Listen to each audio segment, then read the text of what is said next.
Today's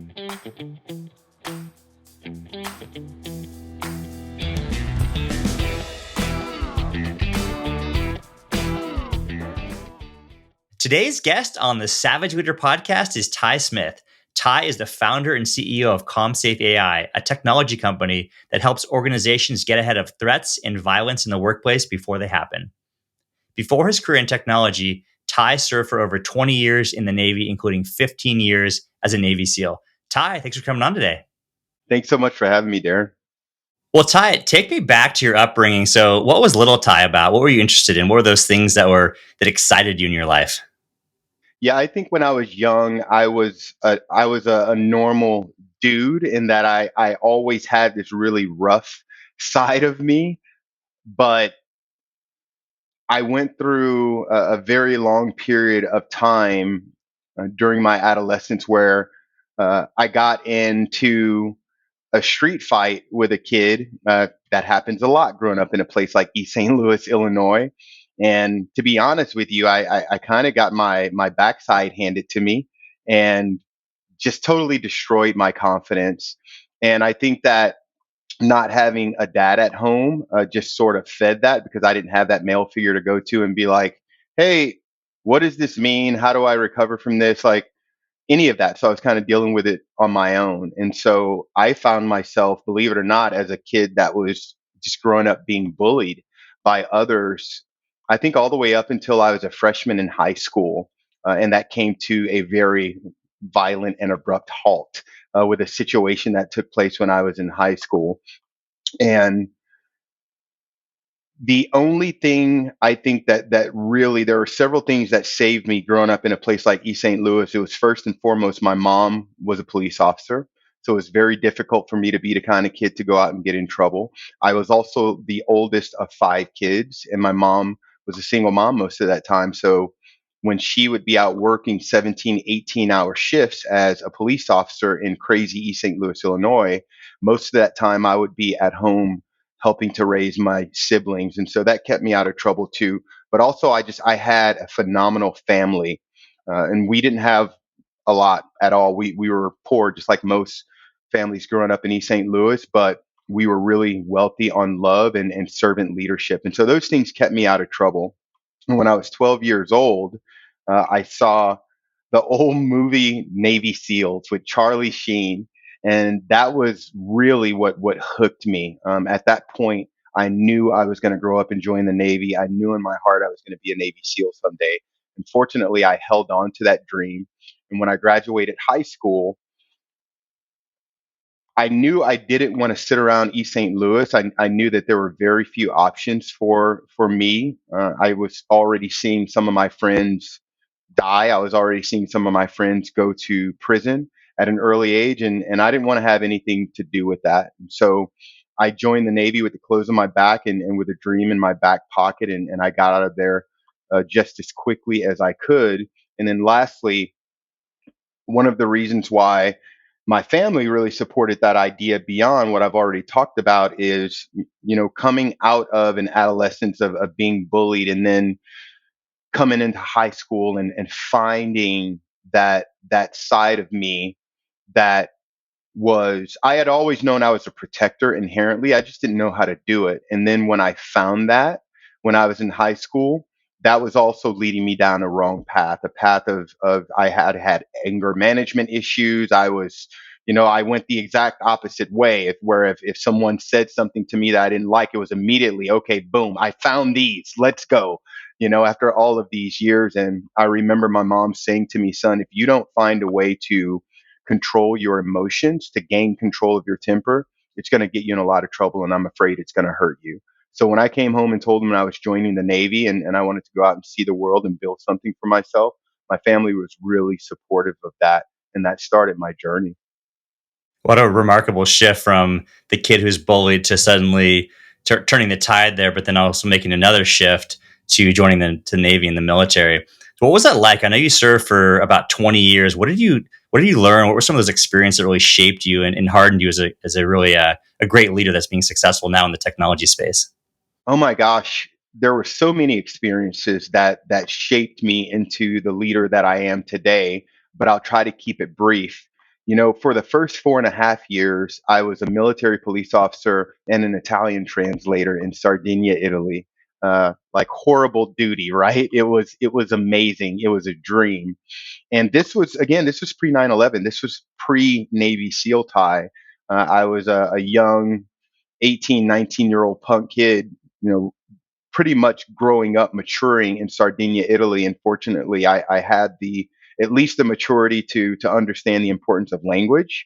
And so I went out and I learned the Italian language, and I really wanted to learn it. So within a year, I was pretty fluent, and I was being paid by the Navy to be an Italian linguist.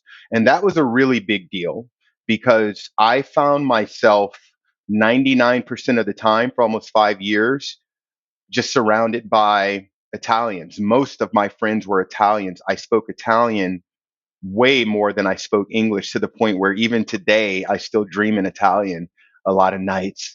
And so that opened me up to an entirely different culture that I knew nothing. I had never experienced anything like that. I was an 18-year-old kid when I got to Italy. I'd never seen or experienced anything like that. And that went a very long way toward my professional development, believe it or not, because I was working alongside the Italian Carabinieri, the military police in Italy, and they are the highest level of law enforcement in Italy. And so immediately I was given a great amount of responsibility. And I was given the opportunity to not just be mentored by American military personnel, but I found myself quickly being mentored by military professionals in the Italian military. And that it was just amazing. I was learning lessons from these men that had been in military law enforcement for a couple of decades already, and they had grown up in a completely different world from what I was used to. And I was learning from those people. I was learning how to interact with other human beings. I was learning patience and empathy, because you have to understand that stuff when you're working in a law enforcement role and you're dealing with drunken sailors on the Italian and the American side all the time. And so I took a lot of life lessons from that time, and certainly was able to apply that to leadership in the SEAL teams once I got there. So I got to SEAL training 5 months after 9/11. A lot of people may not know this, but I was in an airplane flying into New York City on September 11th, 2001.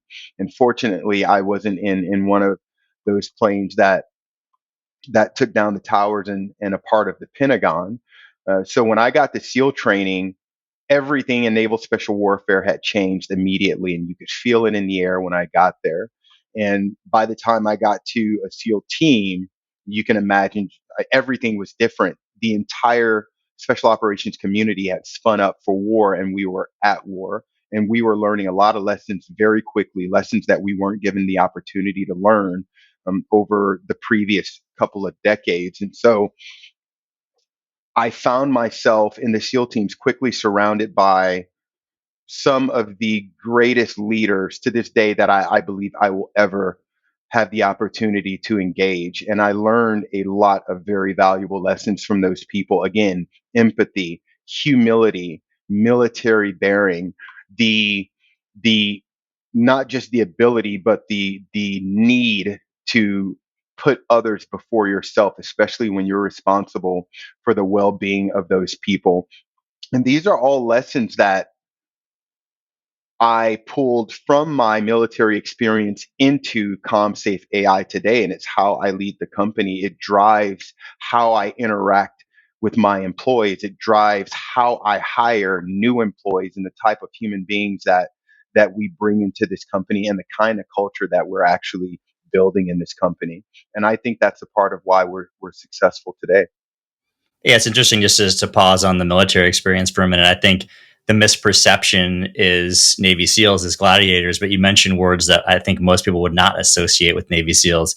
Well, first of all, the importance of language, but patience, empathy, humility, and what you mentioned, the words I'll use is servant leadership, is such critical skills that you learned in the military and how you've applied that successfully in the tech space.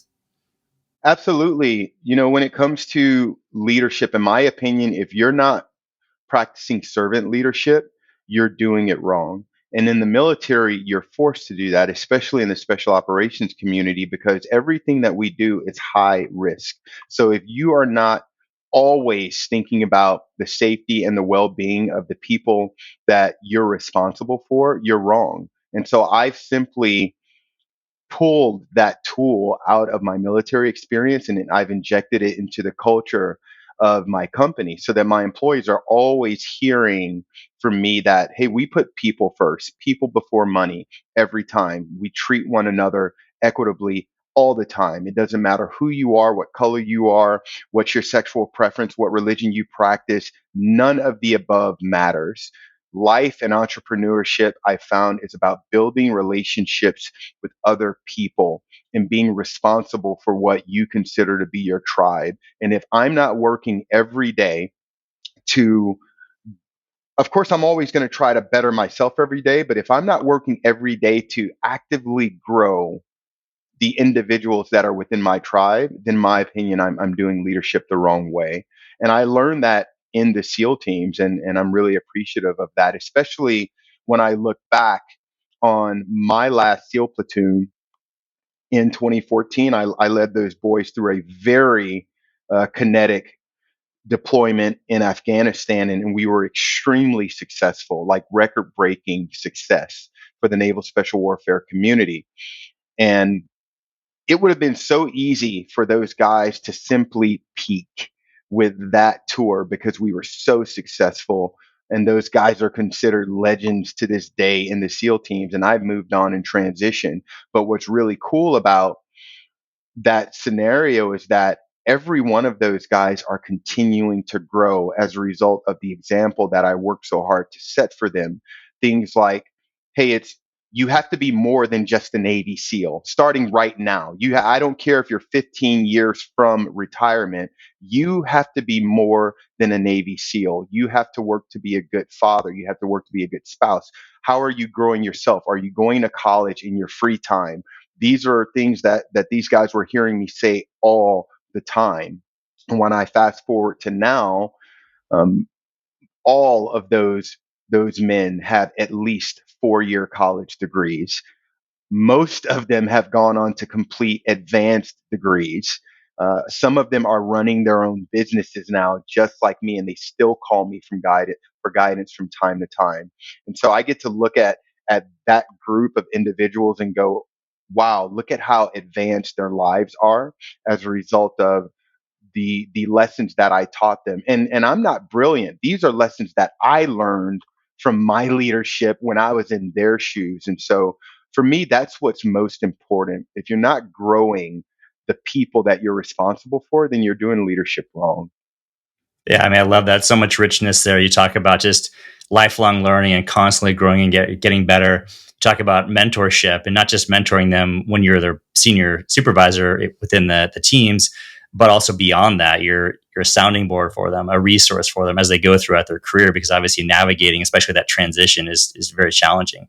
And I'd love to hear just your opinion, because I know the transition process is really challenging. What was that like? Obviously, you learned so much from working in the teams. What was that transition like for you? How did you end up in organizational management and ultimately in technology? Yeah, it was really difficult. The transition from the SEAL teams into just life as a civilian was difficult. And for me personally, the first, I'd say, 3 years were extremely difficult to the point where, to be honest with you, they almost killed me. And on the surface, I was totally squared away. I, I just completed my graduate studies at USC. I had stood up the business already. The business was finding success immediately. On the surface, everything with my transition seemed to be just fine, but in my head and in my heart, I was in turmoil. I was going through that identity crisis that plenty of guys had warned me about. I was dealing with the fact that out of nowhere, 6 tours in Iraq and Afghanistan caught up with me like a thief in the night, and it felt almost as though I woke up one day and the sun was just gone, and it wouldn't come back. And it wasn't until I had reached a climax, an almost fatal climax, that I realized that, hey, this, I don't care how strong you are, this isn't a storm that you can withstand on your own. And I took a knee, I raised my hand, and I asked for help. And I let the people that I was asking for help know that I need help right now. I'm in trouble. And fortunately, I was able to get the help that I was asking for.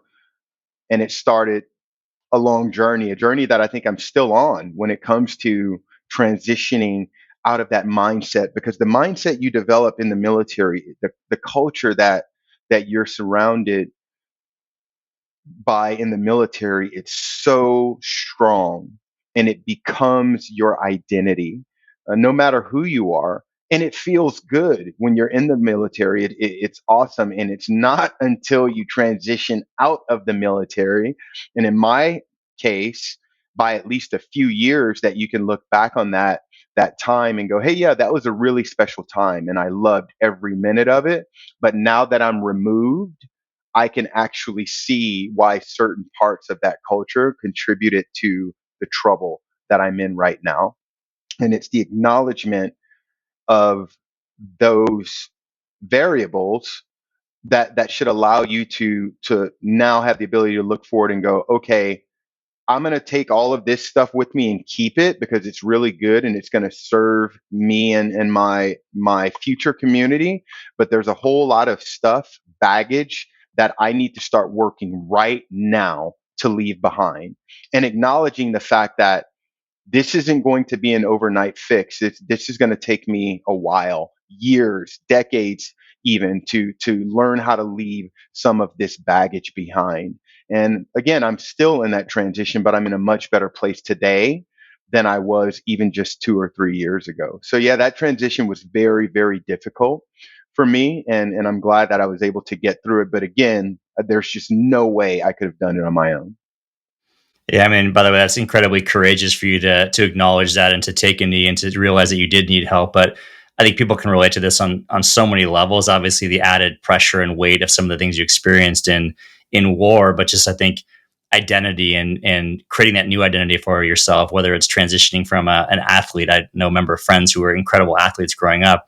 They had a hard time, like the new adult version of themselves, that no one cared how many home runs you hit or how many points you scored in a high school game or a college game or whatnot. But incredibly courageous. But how did you actually get through that beyond asking for help? And I know you're still on the journey of doing that, but what were some of the things that you did to actually get through some of those challenging times?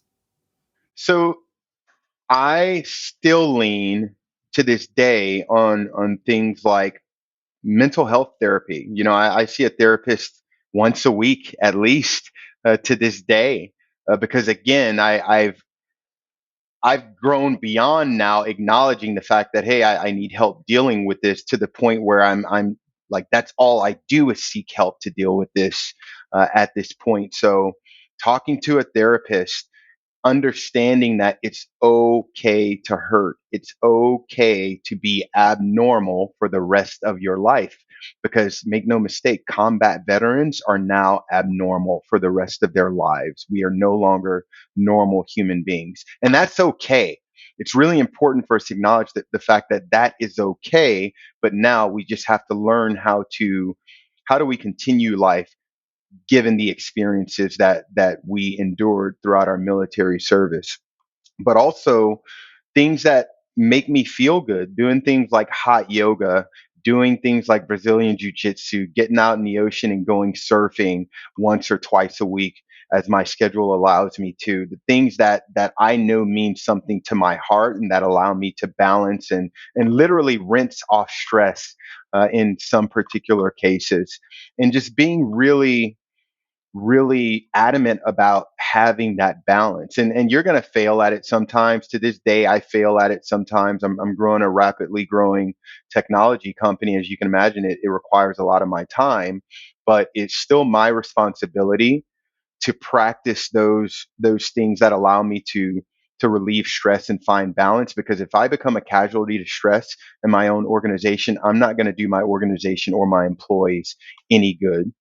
And so just acknowledging that, hey, these are things that, yeah, I do them for fun, but make no mistake, I need to do these things in order to maintain balance.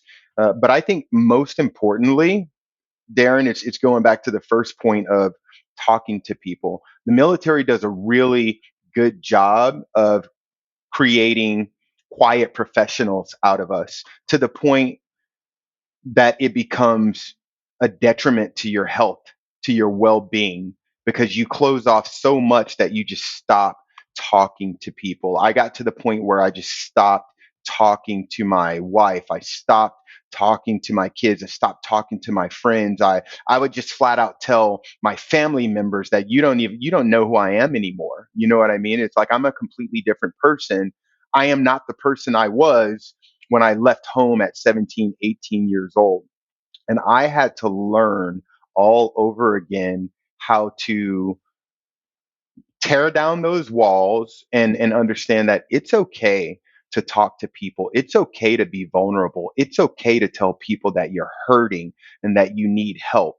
It's okay to tell people, I'm in a mood today. I'm having a hard time today. And I think that I just can't harp on that enough, the importance of letting down those walls and opening up and understanding that it's okay to talk to people. It's a toxic mindset to think that if you're not a veteran, I don't want to talk to you. You're not going to understand. Maybe they're not going to understand, but make no mistake, you need to talk. You need to talk to them and you need to listen. So I mean, I could keep harping on that, but I'm going to stop. I think you're picking up how important that is. Yeah, it just reinforces the point about vulnerability as well, whether that's a transitioning veteran and needing community and mental health support, but also just anyone in terms of just sharing some of the stressors that we've experienced. Obviously, the last year and a half have brought so many stressors for people. I had, a person that I respect a lot said, "Hey, we're all in the same storm. We're just in different boats," which I think is a great way to capture the experience of the last 18 months or so. Absolutely. I mean, we were pre-COVID, we were already trying to figure out how to attack the problem of veteran suicide. Pre-COVID, veteran suicide rates had already reached, a point of veterans killing themselves 21, 22 a day. 22 human beings taking their lives every day. And COVID just made that worse. A lot of people don't know, but veteran suicide increased by almost 20% during the COVID-19 pandemic because you had all these veterans that were already dealing with mental isolation, trying to figure out how to open themselves up and ask for help again. But now we put them in a position to where you can't even rely on the ability to lean on your brothers and sisters that understand you because you can't spend time with them. Now you're stuck in a house in your own head, swimming in that fear, uncertainty, and doubt and pain that you're already dealing with. It just exacerbated the problem big time. So yeah, it's a problem that we're still trying to figure out how to fix, and COVID-19 made it worse. Yeah, absolutely.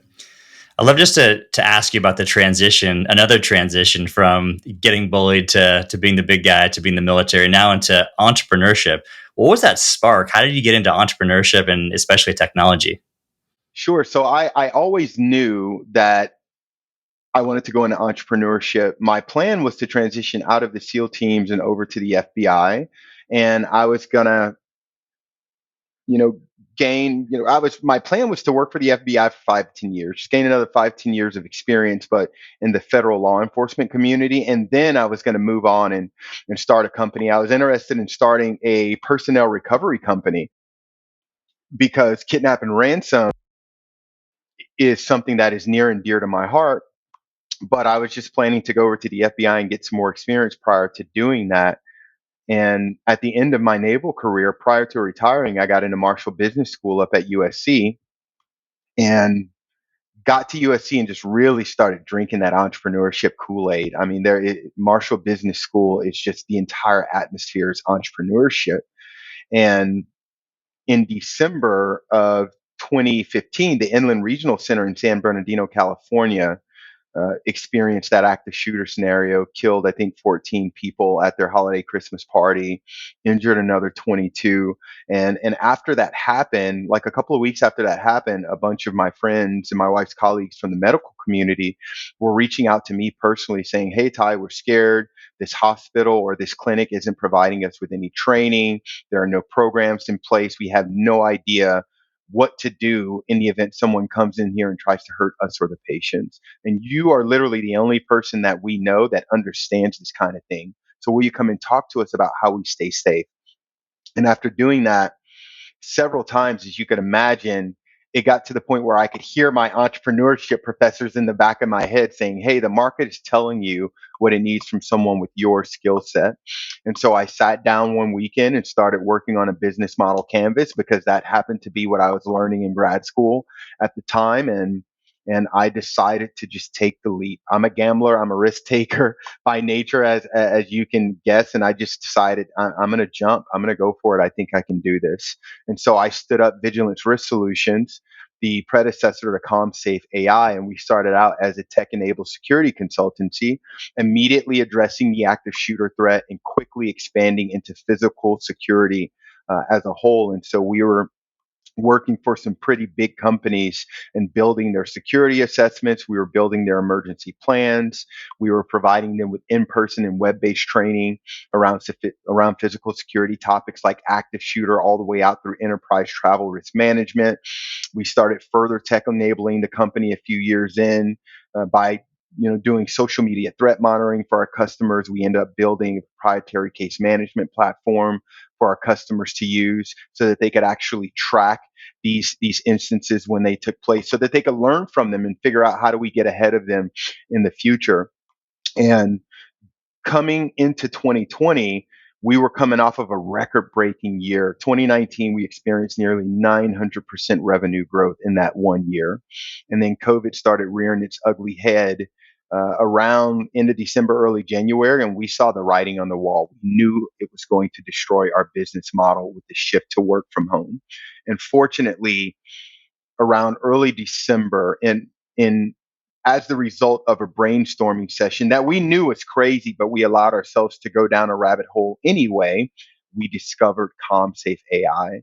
And that was because we were always trying to figure out, how do we get ahead of these situations? All these big companies have the same problems. They all revolve around human beings, and all of them are simply responding to bad things that have already happened. Human beings have already been hurt. The company's already losing money. It's already losing time and talent. How do we prevent these bad things from happening? And so in this brainstorming session, you had retired Navy SEALs, retired Green Berets, Secret Service agents, FBI agents, really smart and experienced people. And so we allowed ourselves to go down the rabbit hole of a conversation around, hey, what would it look like if we could predict and prevent an active shooter scenario from ever manifesting? Let's work backwards from all of these publicly available situations, and let's start finding the commonalities across all of these events. Same thing with sexual assault. What would it look like if we could predict and prevent a woman from ever being assaulted based on the variables that are in play, based off the data that's publicly available to us? And after running through case study after case study after case study, we found that the commonality that we just kept coming back to was toxic communication. These instances start with toxic communication, they develop into toxic intent and then toxic behavior. And so we felt strongly that, well, if we can capture the toxic communication at the very beginning, maybe we can prevent some of these scenarios from expanding and then getting to a point where they're just ending in catastrophe. And that's how we came up with the idea for CommSafe AI. And so by the time April, May 2020 rolled around, I was already deep in product discovery, customer discovery around this idea. I had already interviewed 50, 60 chief human resource officers and general counsels of large enterprises that had greater than 3,000 employees, because we were at least smart enough to know that, like, who cares what we think? We need to know what customers think. We need to know what the market thinks about this idea. And so after doing so many of those interviews and gathering market data, we knew that this idea had legs to it. In fact, it could be very timely considering the changes we were seeing to the future of work, the shift to work from home. And so we decided to abandon our consulting practices and rebrand the company around this idea, bring an engineering team in house, and build a minimum viable product. And so that's what we did. And we are now CommSafe AI. What a just a great example of a pivot, but just in an unfortunate time. And you could have just run away from it and just put your head in the sand and said, no, we're just going to continue forward. But you saw a much bigger opportunity. What was it like? How did you actually make that pivot? Or it's more of an evolution, really, it sounds like. But what were some of the mindsets and things you had to do to be successful with that? Believe it or not, Darren, the market made it very easy for us to make that decision in a couple of ways. First and foremost, we quickly realized we didn't have a choice. All of those founders out there that were just very, very much so in love with their idea and just refusing to change, those companies are now closed. They didn't survive the pandemic. So we didn't have a choice. We had to find another way or the company was going to die.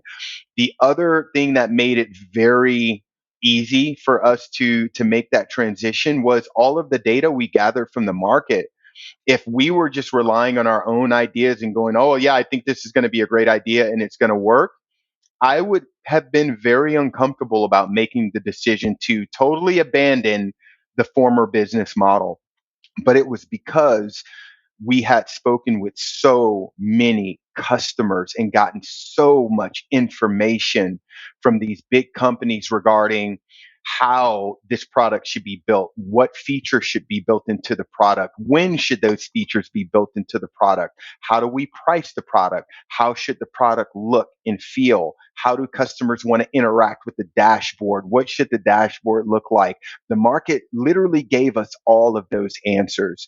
And so, believe it or not, it made the decision really easy for me because I felt like we're not making this decision on our own. The market's making this decision for us. It's just our responsibility now to take all of that data and figure out exactly the steps we have to take in order to evolve into CommSafe AI. Because you're right, I don't consider it a pivot. I consider it an evolution because we're still attacking the same problem. We've just figured out a bigger, better, faster, stronger way to attack the problem and actually win and solve the problem. In the media, you hear all these stories, obviously, active shooters, sexual assault, harassment, bullying. How big of a problem is it? Obviously, you had a chance to talk to all these heads of HRs. Just talk to me about some of the data and some of the things that you're seeing in terms of how pervasive that really is. Absolutely, it's a massive problem. So a lot of people don't know that toxic communication, conflict and violence in the workplace, and I'm talking instances of sexual harassment, racial discrimination, bullying, employees committing suicide, all of the above, it costs US businesses $528 billion every year in lost expenses and revenue. $528 billion a year is what it's costing US businesses alone. That we aren't even thinking about global scale, just US businesses. And in the wake of these instances, an employee's productivity decreases by up to 50% and for up to 18 weeks post incident. So when a company is trying to figure out, well, how is this problem hurting my bottom line? I just gave you the answer. If your employee that you are paying to show probably a really generous salary, if you're paying that person to show up every day and bring their A game every day, so they're contributing to achieving the overall strategic goals of the organization, but that employee is only firing at 50% of their ability, then you're losing money on that employee. That employee isn't producing the results that you are expecting of that employee, and it's not the employee's fault. So these numbers add up really, really fast and they hurt the organization. Take a look at Google. Google is currently paying employees a settlement of $310 million as a result of sexual harassment. Microsoft is currently battling a sexual harassment and racial discrimination lawsuit. Even the city of Los Angeles just recently paid employees a settlement of $36 million as a result of sexual harassment. So, yeah, this is a really, really costly problem. And unfortunately, it's getting worse as a result of the pandemic and the changes to the future of work. We were talking about some of those changes earlier that's causing people have poor mental hygiene, poor mental health, that isolation. So over the last 18 months, we've seen a massive spike in gun sales in the United States of America, record breaking gun sales. We've seen a massive spike in the sale of ghost gun parts, which means that there's individuals out there piecemealing together firearms that are totally untraceable by law enforcement. And when I consider the siege on our nation's capital several months back, that particular variable scares the daylights out of me.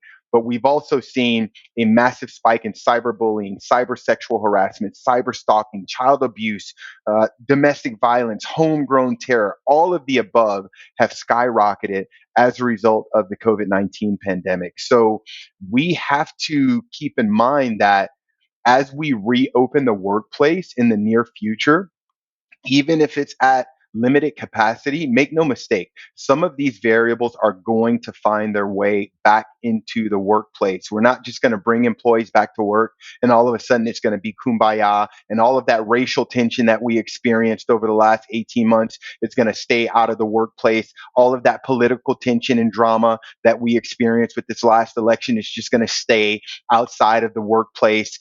All of the xenophobia, the fear of, is it even okay to embrace my colleague that I haven't seen in person in months and in some cases a year, that discomfort.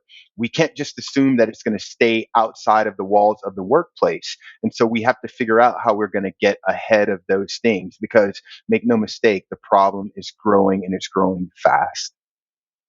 Absolutely. It's like COVID was just like more fuel on the fire. Problems that were already there, they were maybe invisible in some sense, but now they're really front and center, and we're all um, taking those things on head on.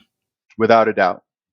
So, talk to me about what are some of the mitigation measures that CommSafe AI can really help. Obviously, it starts with toxic communication, but it unfolds beyond that, and the impacts are just really detrimental, just at an individual, team, but also organizational level. So, how does CommSafe AI really help in that capacity?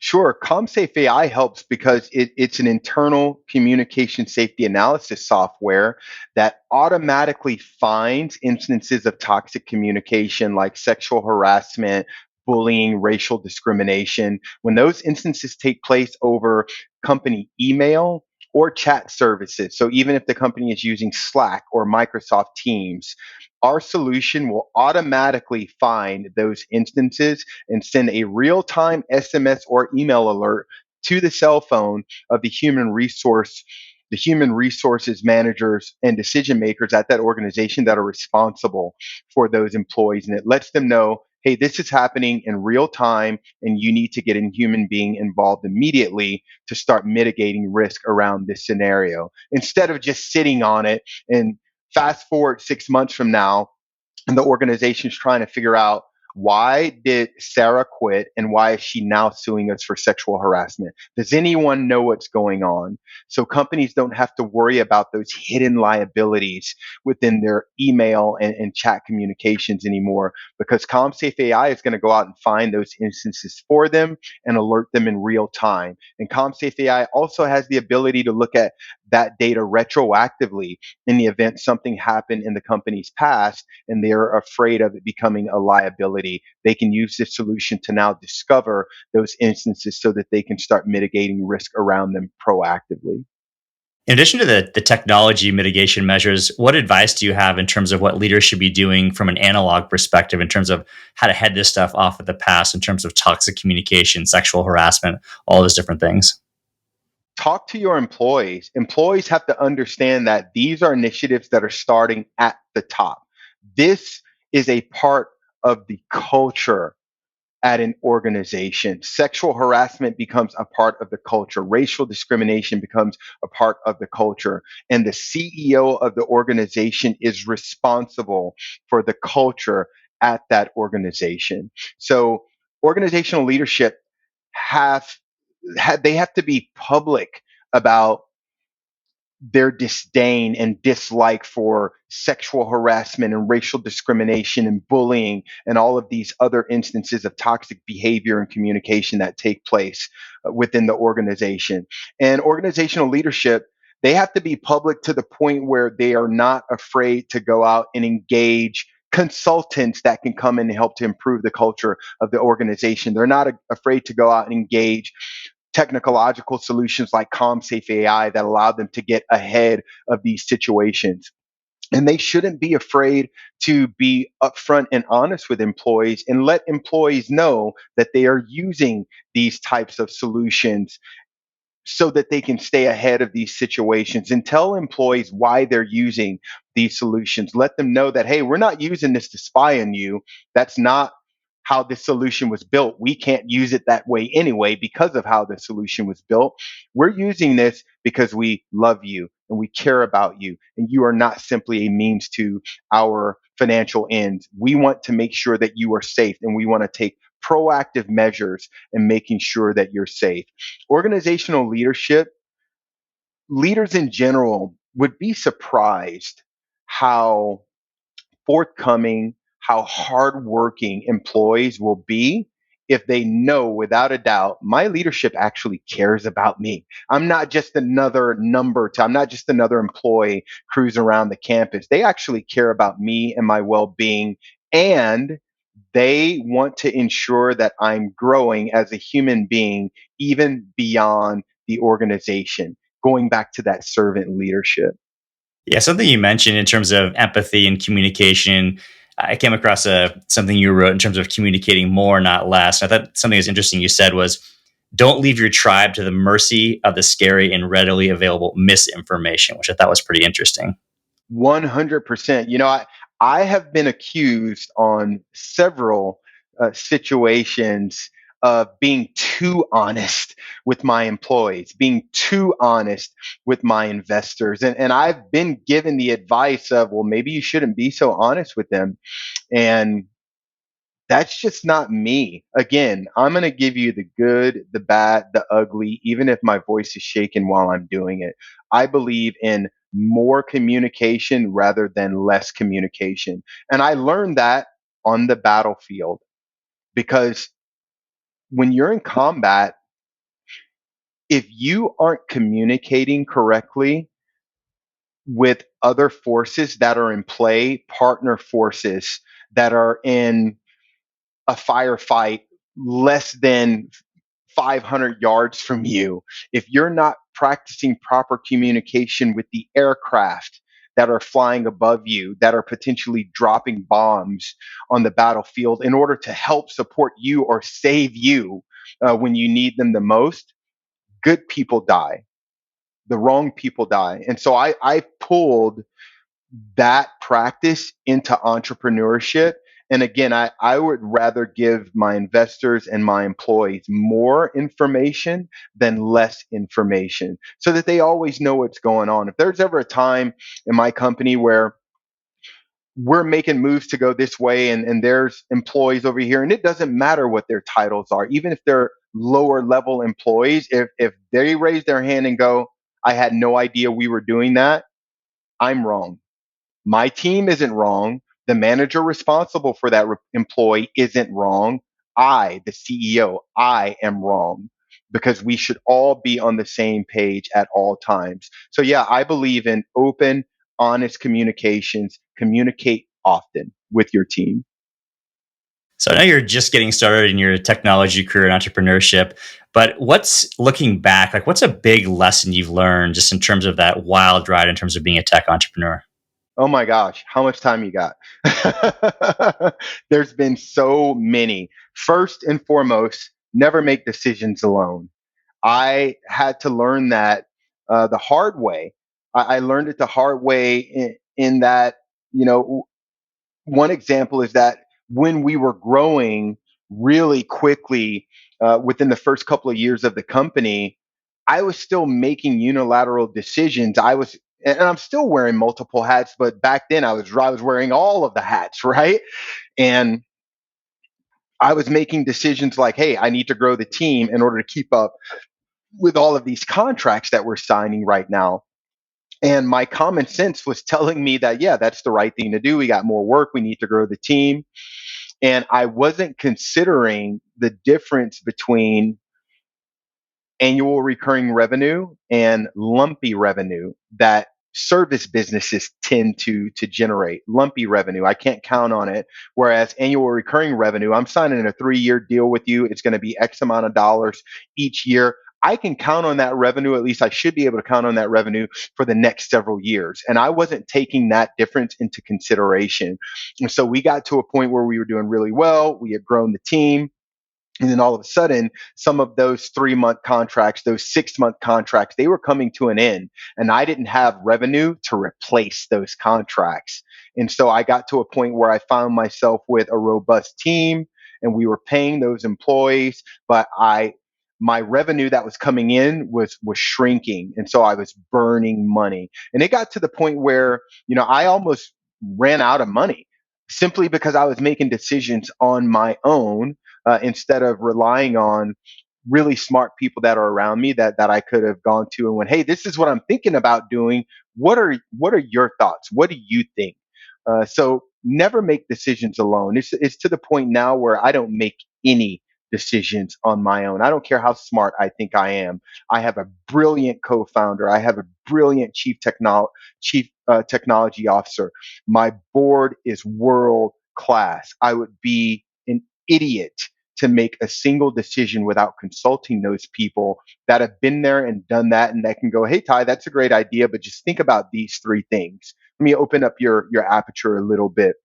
So that is in my opinion, that's been the biggest lesson that I've learned. As the CEO, you don't have to know everything. You don't have to walk around pretending like you know everything. Like, yeah, you better know the stuff you're supposed to know, like vision and strategy, hiring a good team, fundraising and selling. That those are your roles as the CEO of a technology company. But even within those lanes, you still don't have to know everything because thinking that you know everything, it's going to get you in trouble fast. So I like to harp on that a lot when people come to me and they ask me for my advice regarding a business they're thinking about starting. I try to say, I tell them I burned a lot of time and money in the beginning by making mistakes that could have easily been avoided had I just asked people for advice. Another thing that is really important is culture. We've been talking about culture. The CEO sets the culture in the company. Okay. I would tell young SEALs all the time,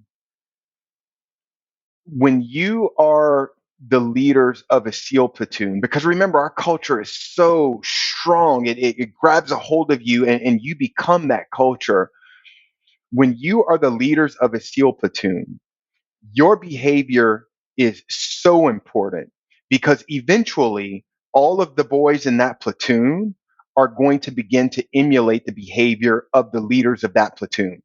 So if the platoon chief and the platoon OIC, the officer in charge, if they're rascals, if they're cowboys, if they're lacking in military bearing, if they're arrogant, the rest of the platoon is going to start to behave that way as well. And the result of that is going to be poor. So when you're the leader of an organization, it's the same. Even if it's a technology company, you set the standard, you set the behavior, you control the energy that makes up the culture within that company. And so that's something that I always try to keep in mind. Hey, Ty, how are you interacting with your employees? How are you talking to them? How are you treating them? Are you taking the time to figure out, hey, what's going on in your personal life? Anything that we can help you with? What you seem kind of down today. What's going on? Wait a minute. What are you dealing with? Why are you at work today? Go home, call us and let us know how we can support you. If you're not constantly figuring out, how am I growing these people around me? How am I doing the opposite of treating them like they're simply a means to my financial end? Then again, I'm doing leadership the wrong way. So culture is very, very important. And that's something that I am actively paying attention to all day, every day, especially while we're small. And I have the ability to do that because someday we're going to have 50 employees and it's going to be really difficult for me to spend time with all of those people and really allow them to bask in my energy so that they understand, this is how I feel about each one of you and I'm always going to be there for you, and this is the culture that we want to build within this business. When we get bigger, it's going to be harder to do that. So I'm paying a lot of attention to that right now. Yeah, what a great example of leading by example, but also just ownership of how your examples, your behaviors are so critical in terms of shaping the culture. 100%. And so I purposely spend time outside of work with my employees. I go to happy hour with them. I go play golf with them. Um, it's important for them to see how I interact with other human beings. It's important for them to see how the CEO interacts with the waiter at a restaurant that we're at. That's really, really important. I see I've experienced, and this was a part of my culture shock when I transitioned from the military into the civilian world, into life as a technology entrepreneur. I was really shocked in experiencing the behavior of some people that I thought I was supposed to look up to. I found myself rubbing elbows with other CEOs of much larger companies, multi-billion dollar businesses. These are people that are very wealthy and powerful individuals. And I found myself being quickly turned off by them. I found myself in situations where I would sit back and watch and listen. And I found myself thinking, oh my gosh, I would never treat my employees that way. I would never talk to other human beings that way. I don't understand why people even want to work for this person. No wonder they need our help.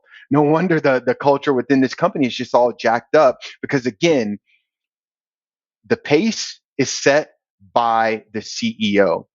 And that was culture shocking for me because I was coming out of a community where, again, servant leadership is very, very important. As a leader, if you make poor decisions, the result are your friends dying, literally dying. So that was really hard for me to deal with, and it was a lesson that I held on to. And again, I learned from that, even because I was given examples as to how I would not lead once CommSafe AI becomes this massively financially successful company. I'm never going to allow that to go to my head. I'm never going to allow myself to set poor examples for my employees simply because I'm a financially wealthy person. So yeah, that's really important to me. Hey, always stay grounded. Just what a great principle in life, regardless of your success or your stature. Humility will take you a very long way. So, what's next for CommSafe AI? What's next for Ty? I'm really excited. We're in the process of closing our second financing round right now. We're closing our first equity round, so taking on a lot more venture capital to fuel us through this go to market with ServiceNow. We partnered with ServiceNow a few months ago, and we're really excited about that because ServiceNow is just a monstrous, incredible company that's being led by incredible people, and I'm really blessed to have a partnership with a company like that has the ability to help us grow to scale very rapidly. So my 5 and 10 meter targets are closing this financing round so that we're ready to keep up with the massive growth that I think is coming our way as a result of our partnership with ServiceNow. And then taking our solution live in the ServiceNow marketplace over the next 30 days or so. Those are the two milestones that I'm hyper focused on right now. We're also growing the engineering team ahead of that go to market. We just hired Tony Daggett, a brilliant data scientist, last week, and we're actively looking to add a senior software architect to the team right now. We're also growing the sales team right now, so we are in hyper growth mode, and I'm having a lot of fun with it and just trying to keep up as best I can.